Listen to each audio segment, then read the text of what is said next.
OK, très bien. Donc, bonjour, tout le monde, enchantée. Donc, moi, c'est Clémence Bourrasso. Je suis en compagnie de ma collaboratrice Fanny Alexandre, qui est experte sur la thématique auquel vous êtes présents aujourd'hui. Voilà, donc, les open badges. Elle vous en dira un petit peu plus sur elle, qui elle est et également, pourquoi elle est là. Elle va vous expliquer un petit peu les badges numériques. Il faut savoir que Fanny, elle est à temps plein sur les open badges, mais elle vous en dira beaucoup plus que moi. Moi, je me présente rapidement, donc Clémence Bourrasso, je suis chargée de mission lien IAE entreprise, on dit acteur RH. Donc moi, c'est vraiment la sortie positive et durable des salariés en parcours en entreprise dite classique. Entre guillemets, c'est ça pour vous le faire en bref. Et puis, donc Fanny et moi, on travaille pour INAE. Et INAE, en fait, c'est une tête de réseau qui est dédiée à la promotion et au développement de l'insertion par l'activité économique. Et on a environ 475, quelque chose comme ça, structures que l'on accompagne sur toute la Nouvelle-Aquitaine. Et en fait, notre tête de réseau, il faut savoir qu'on regroupe 7 grands réseaux qui sont reconnus nationalement, que vous connaissez certainement de nom, tels que Coras, la FEI, Chantier École, UNAI, la FAS, le Mouvement des régies de quartier, le réseau Cocagne et puis le Collège 8. Ah, je suis pas mal, je pense. On en a bien, voilà. Et nous, en fait, donc, on a avec Fanny aussi, on est 20 collaborateurs, collaboratrices qui sont répartis sur des missions diverses et variées. Donc, il y a des collaborateurs et collaboratrices qui sont vraiment sur le volet de professionnalisation. Et après, on a des collaborateurs, collaboratrices qui, elles et eux, sont vraiment sur le développement économique des SIAE que nous représentons dans la Nouvelle-Aquitaine. Voilà en gros. Et moi, aujourd'hui, je suis là parce que vous allez vous demander, vu que c'est Fanny qui va faire l'animation de ce temps visio avec vous, je suis là parce que je pilote en fait la convention qui a été signée récemment entre le MEDEF Nouvelle-Aquitaine et INAE, justement notre structure. Et il y a eu plusieurs points en fait dans cette convention qui ont été abordés, et notamment celui de la reconnaissance des compétences via les badges numériques. D'où là, je fais la transition avec ma collègue, ma collaboratrice Fanny. Coucou Clémence. Alors, je vais partager mon écran. Est-ce que tout le monde voit bien le partage d'écran? Super. Oui, c'est bon. Donc, comme l'a dit Clémence, hein, moi, je m'appelle Fanny Alexandre, je suis chargée de mission spécifiquement sur les open badges. On insiste là-dessus, pourquoi? Parce qu'en fait, en France, c'est assez rare d'avoir des personnes qui sont vraiment à temps plein sur le sujet. Ça fonctionne de plein d'autres façons, hein, on pourra en discuter un petit peu après, mais moi, je suis vraiment à 100% sur cette thématique. Je dis toujours, vous me dérangerez jamais si vous venez me parler d'open badge. Alors justement, je vais vous parler un petit peu du contexte, hein, finalement. Qu'est-ce que ces badges sont venus faire à INAE? Pourquoi est-ce qu'on les utilise? Alors, il y a un premier élément qui n'est pas marqué ici, qui est qu'en 2023, le rapport IGAS, qui est un rapport de l'État qui contient différentes préconisations pour l'accompagnement des personnes éloignées de l'emploi, eh bien justement a préconisé l'usage des badges numériques Open Badge pour la valorisation des personnes, des compétences des personnes qui sont éloignées de l'emploi. Donc, ça, c'est une information qui est venue en fait aux oreilles, hein, de tous les acteurs, notamment d'INAE. Et parallèlement, l'État a sorti l'appel à projet IFPAI, qui sont donc des enveloppes dédiées à des projets qui visent plutôt l'innovation sur l'accompagnement. Et donc, nous, on a répondu à cet appel sous la forme du projet Pépite, qui est un projet qui se veut assez structurant pour l'IAE en Nouvelle-Aquitaine, qui dure 3 ans, sur lequel il nous reste encore 1 an d'action. Et l'objectif de ce projet, ça va être de venir d'abord équiper l'IAE, alors en titre professionnel. Donc on a développé des formations pour les encadrants techniques d'insertion. Alors en fait, pour vous expliquer quand même rapidement, une structure d'insertion par l'activité économique, si vous ne le savez pas, on va avoir finalement 2 corps de salariat possibles, ce qu'on appelle les permanents. On va avoir donc toutes les directions, hein, directeurs et directrices et autres personnels administratifs. On va avoir les personnes qui s'occupent de l'accompagnement, qu'on appelle soit des accompagnateuristes sociopro, soit des conseillers, conseillères en insertion professionnelle. Les deux termes sont utilisés. Ça veut dire exactement la même chose et on va avoir aussi des encadrants techniques d'insertion qui vont être vraiment, sur le volet technique, plutôt sur la production en fonction du support d'activité. Je vais pas rentrer dans les détails, concrets, enfin dans plus de détails que ça sur les SIAE. On a différentes possibilités, on a des webinaires également qui permettent de venir découvrir un petit peu ce que c'est, vous pourrez aller voir si ça vous intéresse. Mais juste que pour que vous compreniez, donc nous, on est allé sur de la formation pour des encadrants techniques d'insertion et pour des assistants techniques d'insertion aussi. On a créé aussi des formations plutôt sur des secteurs en tension, notamment sur le maraîchage bio. Et on a dans ce projet deux axes qui sont orientés sur la valorisation et la reconnaissance des compétences, donc à la fois pour les permanents, mais aussi pour les salariés en insertion, salariés en parcours. Et aujourd'hui, on va être concentré, à l'heure actuelle, on a des badges qui sont prêts pour les salariés en parcours et on est en train de travailler sur les badges destinés aux permanents. Alors justement, on vous parle de parcours depuis tout à l'heure. Pourquoi est-ce qu'on parle de ça? Parce que quand une personne donc, qui est éloignée de l'emploi pour tout un tas de raisons va pousser la porte d'une SIAE, va engager un accompagnement avec une structure d'insertion, ça va durer maximum 24 mois. Souvent, c'est des contrats, alors c'est des contrats qui peuvent aller de 1 mois jusqu'à 1 an et qui vont être renouvelables pour un total de 24 mois. Ça c'est la généralité, il y a des particularités dont je vous dispense aujourd'hui. Et nous, quand on s'est dit: «Bon, on va développer des badges», voilà, moi j'ai été recrutée, je suis arrivée, il faut faire des badges pour les salariés et justement, qu'est-ce qu'on peut faire? En Nouvelle-Aquitaine, il y a à peu près 30 000 salariés en insertion par an qui sont accompagnés, et qui sont répartis sur 475-480 structures sur l'ensemble de la région, qui est, notre territoire, d'exercice. Et donc on s'est dit: «Bon, comment est-ce qu'on peut faire? Comment est-ce qu'on fait pour trouver des points communs dans l'accompagnement de 30 000 personnes?» Et finalement, ce qu'on est arrivé à se dire, c'est: «Bon, un accompagnement, c'est 2 ans. Qu'est-ce qui se passe concrètement sur ces 2 ans? C'est quoi les grandes étapes?» Et donc, on s'est dit: «Il y a quand même une première étape qui vise à vraiment, acquérir les bases d'une posture professionnelle, hein, c'est apprendre ou réapprendre à travailler. Voilà, j'arrive à l'heure, je connais mes droits, mes devoirs, je sais identifier, respecter ma hiérarchie et cetera». On va avoir une partie aussi sur, prendre conscience de ses freins, hein, c'est-à-dire, établir aussi un plan d'action sur, qu'est-ce qu'on va faire finalement durant ces 2 ans? Quels vont être nos objectifs? Ensuite, on va avoir une deuxième partie. Alors là, on va faire plutôt des actions, ce qu'on appelle de levée de freins, c'est-à-dire que les personnes, elles ont ce qu'on appelle différents freins à l'emploi. Alors parfois, ça peut être la mobilité, ça peut être aussi la langue française, ça peut être la maladie, la santé mentale, le handicap, la monoparentalité, ça peut être aussi, tout ça en même temps.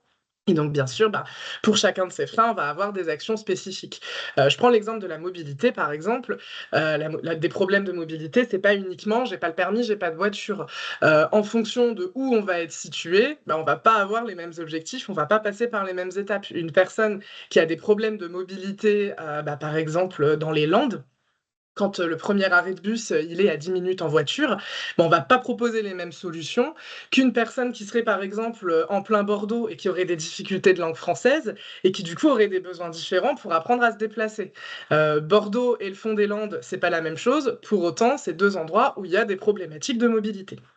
Donc vous voyez, l'idée, ça va être de mettre en place des plans d'action pour lever les freins et de considérer que, ces actions de levée de freins, c'est de la montée en compétences.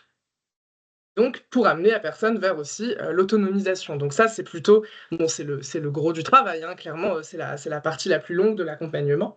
Et enfin, une fois qu'on a levé un maximum de freins, on va arriver sur une partie, qui vise plutôt l'accès à l'emploi en entreprise, dite ordinaire, et où donc là, on va être sur des compétences très concrètes de recherche et d'accès à l'emploi.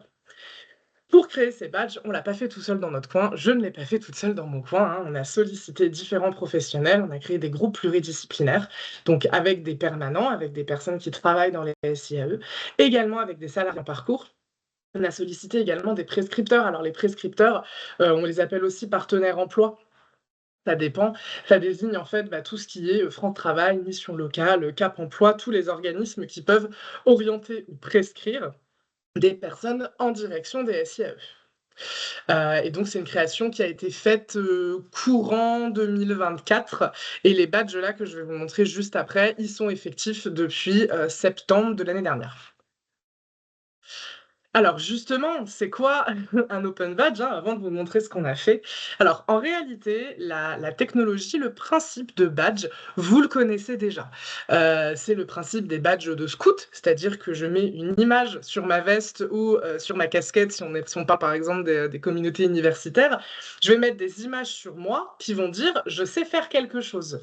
Au niveau numérique, c'est une technologie que vous avez probablement déjà rencontrée. Alors ça vient initialement du jeu vidéo. Le principe des trophées dans le jeu vidéo, c'est exactement la même chose. Je fais quelque chose, j'accomplis quelque chose et j'obtiens un trophée. Donc, une image, par exemple, chez Sony, hein, c'est une image d'un petit trophée qui va dire: «Bah, voilà, j'ai fait cet accomplissement». On le retrouve aussi sur les réseaux sociaux, ça existe depuis quelque temps sur Facebook. Quand vous êtes très actif, sur un groupe ou sur une page Facebook, bah, parfois vous recevez une notification qui vous dit: «Vous avez reçu votre badge de super fan». Et ben ça, c'est exactement la même chose, c'est une image qui a toujours la même tête et qui dit: «Ben, cette personne, elle est très active sur cette page». Donc ça, c'est pour le volet technologique. Donc très concrètement, un open badge, c'est une image numérique qui va contenir des informations. Vous pouvez voir aussi ça comme une boîte dans laquelle on va pouvoir mettre des informations. Ça, c'est le même concept qu'une photo numérique. Quand vous cliquez sur information d'une photo, bah, vous allez pouvoir voir à quelle heure elle a été prise, éventuellement à quel endroit, parfois avec quel appareil.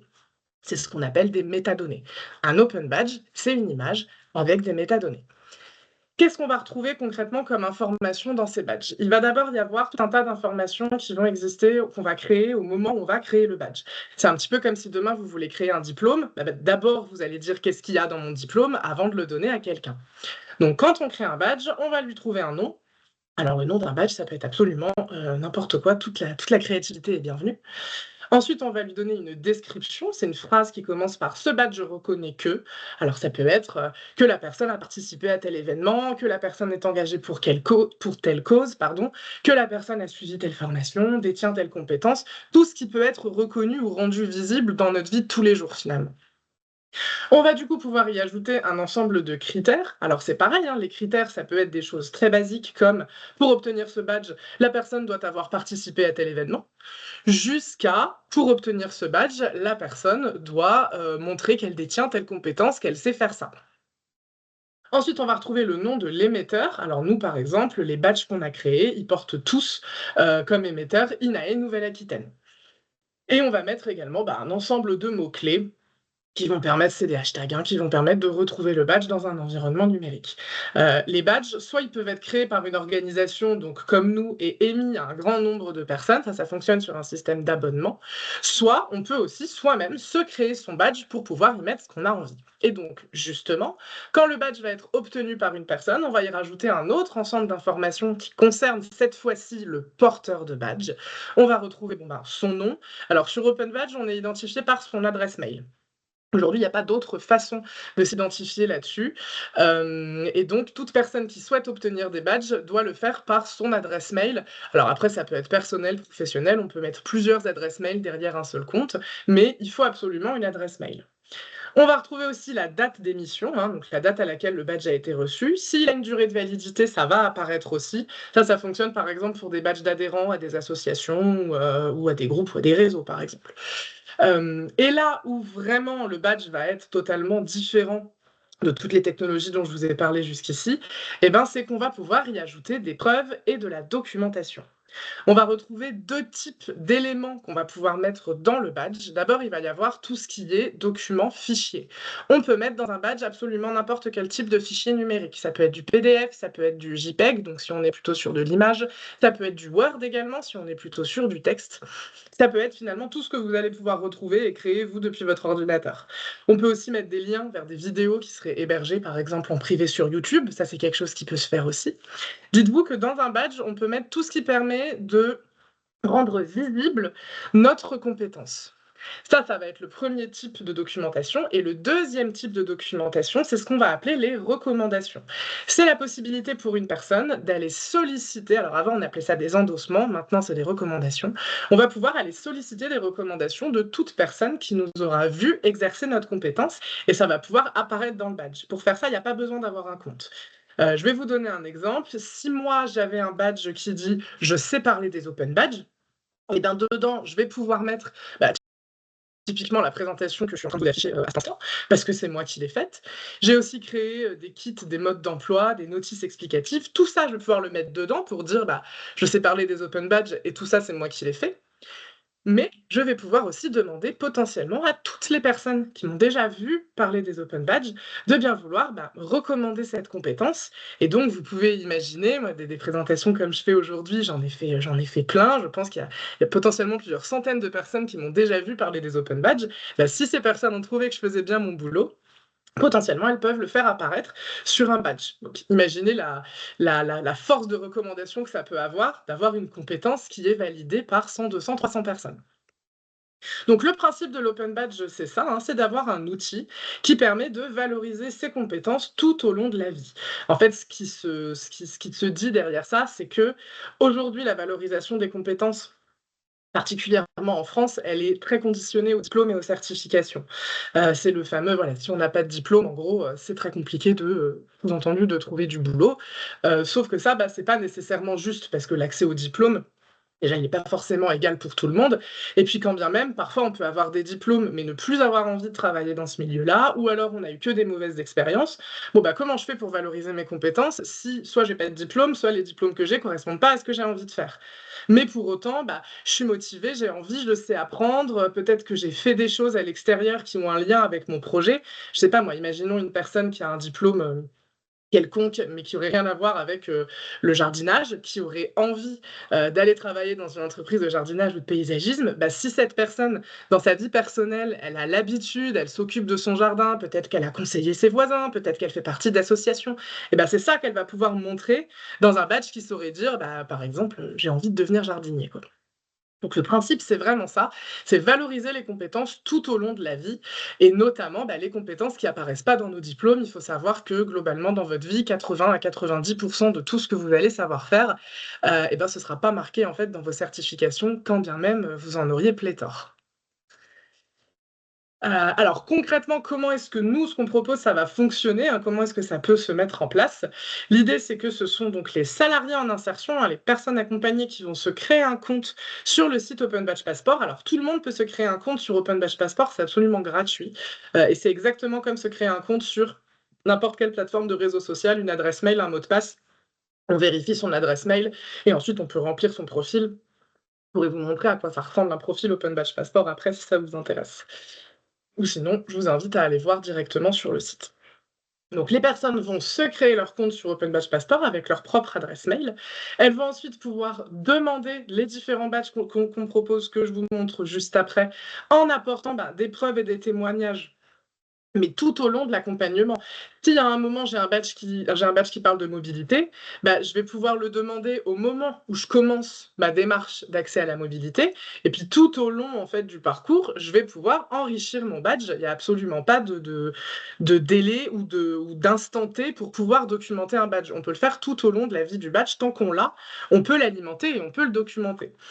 Et donc, au fur et à mesure, on va avoir une montée en savoir-être lors de l'accompagnement qui va être à la fois reconnue par les équipes accompagnateurs, par les accompagnateurs et les accompagnatrices, mais qui va aussi pouvoir être valorisée auprès des employeurs. Alors justement, pourquoi est-ce que c'est valorisant finalement pour les recruteurs? C'est pas simplement dans l'idée de se dire je vois un badge, ça veut dire que la personne elle a absolument la compétence qui est indiquée.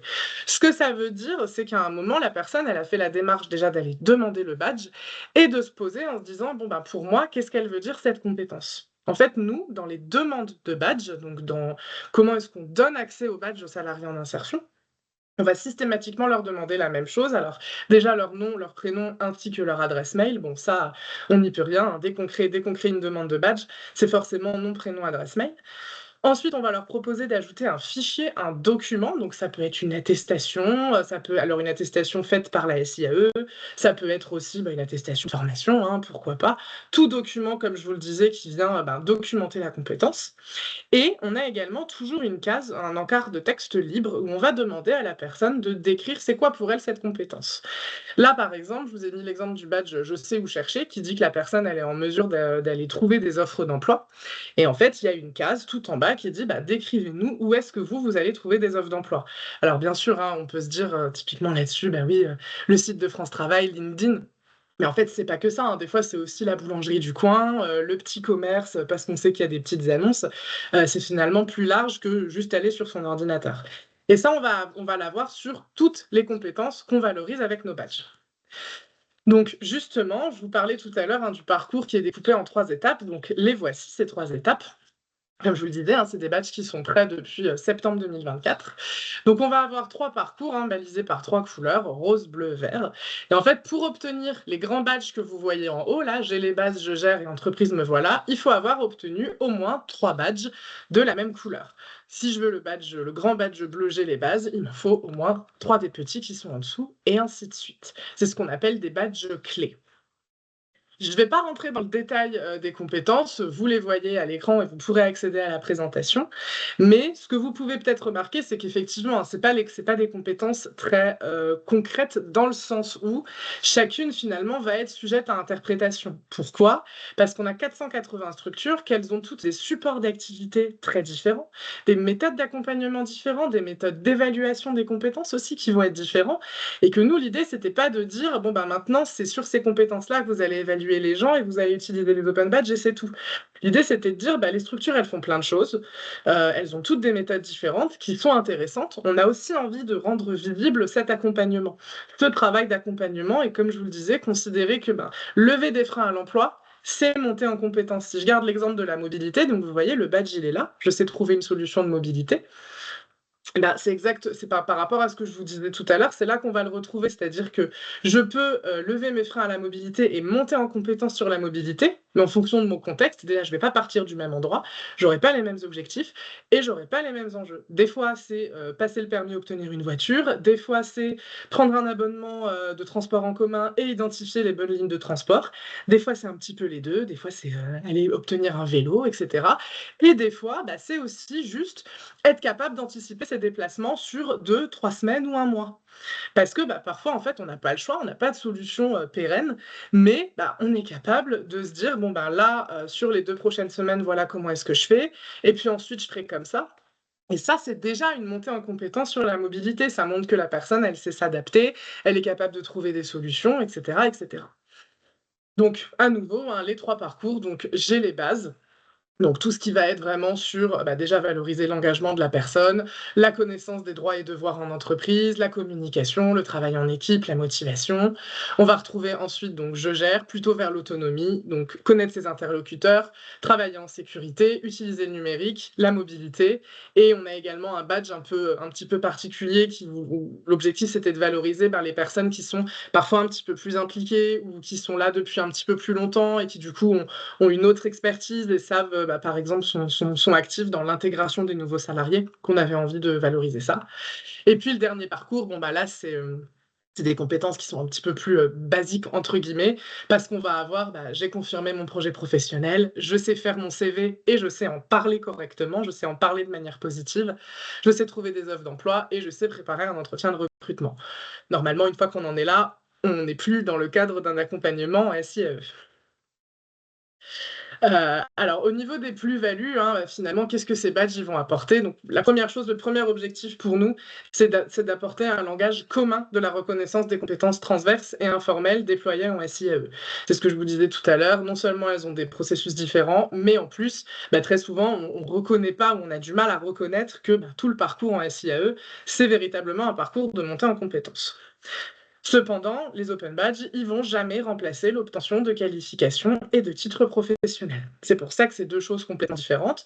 Un open badge, ça peut faciliter l'accès à une formation ou à un titre pro, mais ça ne peut jamais le remplacer.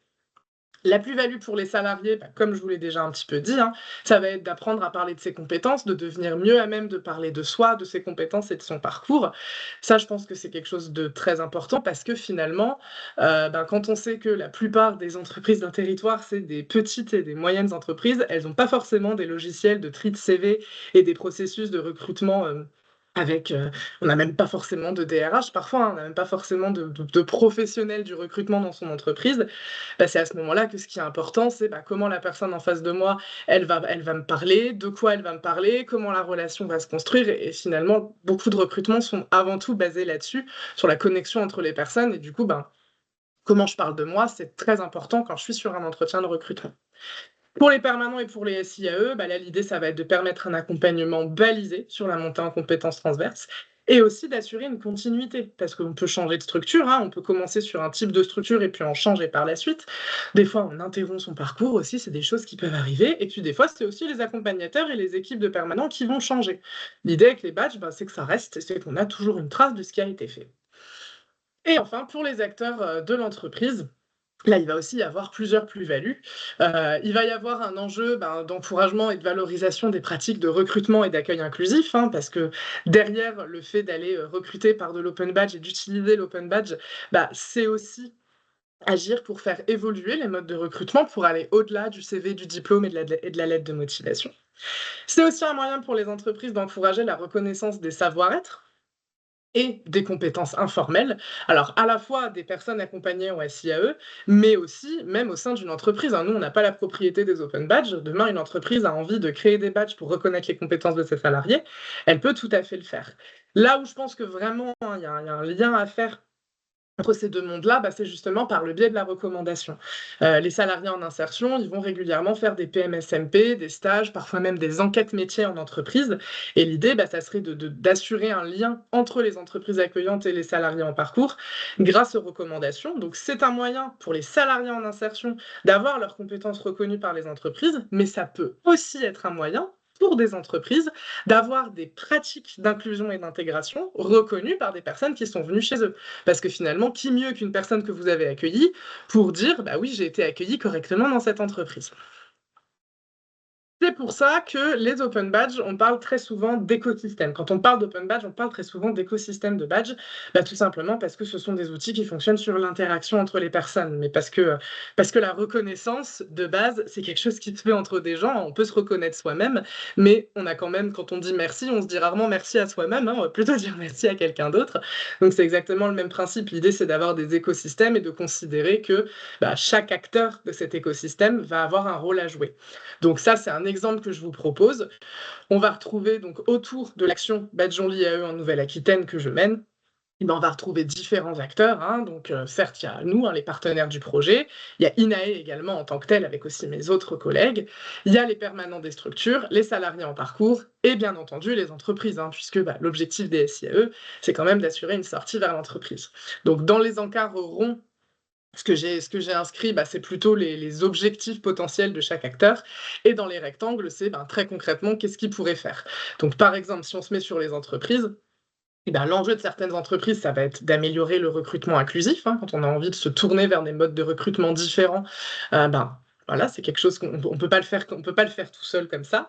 Ça peut être aussi d'engager une démarche, en termes de RSE et puis aussi, bah, très concrètement, de pouvoir mieux mobiliser des compétences dans le cadre de la production. Et qu'est-ce que vont pouvoir faire les entreprises dans ce déploiement? Bah, ça va être déjà d'exploiter les badges, hein, d'aller regarder les badges des salariés et de les utiliser pour le recrutement. Ça peut être aussi la co-création et la recommandation de badges un petit peu plus techniques qu'on va aussi créer et qu'on peut également co-créer. Et puis ça va être, comme je vous le disais, hein, de recommander les badges des salariés en parcours.